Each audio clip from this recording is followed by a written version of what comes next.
మన ఛానల్లో podcast start చేద్దామని అనుకున్నప్పుడు ఫస్ట్ నేను అనుకున్నది మాత్రం మిమ్మల్ని.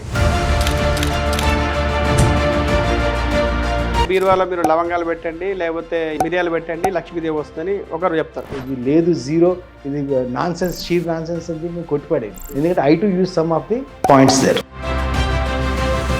లా ఆఫ్ అట్రాక్షన్ ఏంటి? ఇది నిజంగా పనిచేస్తుందా? డబ్బు పరంగా, ఆర్థిక పరంగా ఇది పనిచేస్తుందా? మన ఇండియాలో లా ఆఫ్ అట్రాక్షన్ అనేది 6000 years ఉంటుంది. ఫస్ట్ స్టేట్మెంట్ ఈస్ భగవద్గీత, యద్భావం తద్భవతి. ఇప్పుడు ఒకవేళ ఇప్పుడు జనరేషన్ చూసుకుంటే 5 సంవత్సరాల్లో 50 లక్షల బదులు 2 కోట్లు అనుకుందాం, అది ఎలా సంపాదించగలం? ఇవాళ రోజున ప్రపంచంలో డబ్బు సంపాదించడం అంత ఈజీ ఈ రోజుల్లో ఉన్నంత ఈజీ. అది బిగ్ డీల్ కాదు అసలు. ఖర్చు పెట్టాలంటే ఎలా ఖర్చు పెట్టాలి? ఈ ఖర్చు పెడుతున్నప్పుడు అది నువ్వు ఖర్చు పెడుతున్నావా, లీక్ అవుతుందా, ఖర్చు అవుతోందా, పెడుతున్నావా? ఈ అప్పులు తీరాలంటే ఏం చేయాలి? జనరల్గా మనం ఏమనుకుంటే అప్పు చేయడం అవసరాన్ని చేస్తాం, కానీ అప్పు చేయటం అనేది ఒక అలవాటు.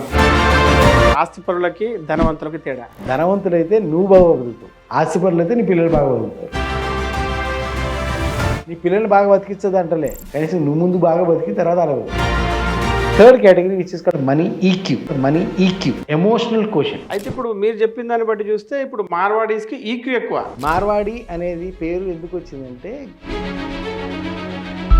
రాజస్థాన్ అనేది ఎడారి, ఏదైతే డిమాండ్ ఎక్కువ ఉందో అది సప్లై చేయి. ఆ రోజున వాటర్, ఈ రోజున మెటీరియల్.